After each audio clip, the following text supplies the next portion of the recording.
monster like the Wolverine. Well, congratulations on this film. This is a side of Wolverine that we've never seen, and now we're 6 movies in, so it's great to see this. So is that the exciting part to you? That was the challenge, is they've done a few of these, so what are we going to do? And that was, when I got involved, that was what I wanted to make sure, was that somehow we were going to do something different, that we're going to change it up and go a little deeper. I think maybe even go a little darker and a little more serious, a little more intense. Well, and Japan itself is almost a character in this film. It is, and I think the umbrella of Japan and Japanese culture and the Japanese landscape, I think, gave us the opportunity to kind of reboot him a little bit, give him a new haircut. Yeah. What was it like to shoot there? Because that's got to be different than anything you've ever done. Well, it's great. First of all, the Japanese crews are amazing, but also the landscape. There's this great cultural kind of landscape there, where the contradiction between Logan's primal kind of gruff, polite, manners are not his first order of business, and so in a culture where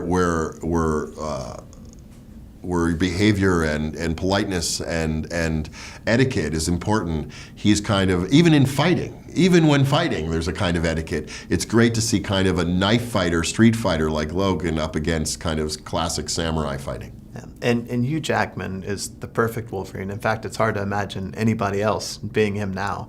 But there's something about him that I think pop culture has just embraced. Or what is it? Because you've worked directly with him. What is it about his star power that people are just drawn to? Well, I mean, Hugh is a great actor, and I think that I think it's dawned on people, especially now that he has a decade of work behind him, just how incredibly versatile and amazing he is, and how much he's achieved in all these different realms.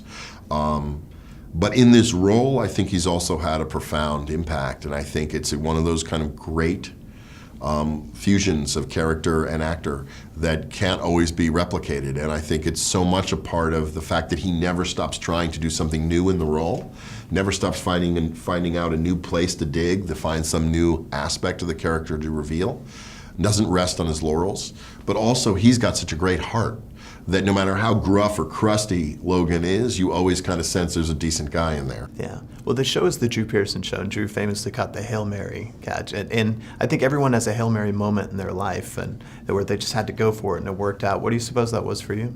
Well, in some ways, that was this movie. I'd never been to Australia, I'd never been to Japan before. And I had made mainly dramas or smaller scale or more dramatic films before. And I felt like the thing I wanted to try is what happens if you brought a dramatic sensibility to an action picture and you said, what if the spaces between the action weren't boring, but were just emotional, intense, dramatic, so that the movie didn't exist with the volume at 10 the whole time, but somehow had peaks and valleys, and you felt the intensity of the action because you also felt these people actually existed and were human beings, Well, you pulled it off. Great job. Congratulations. Great to meet you. Thank you. You too.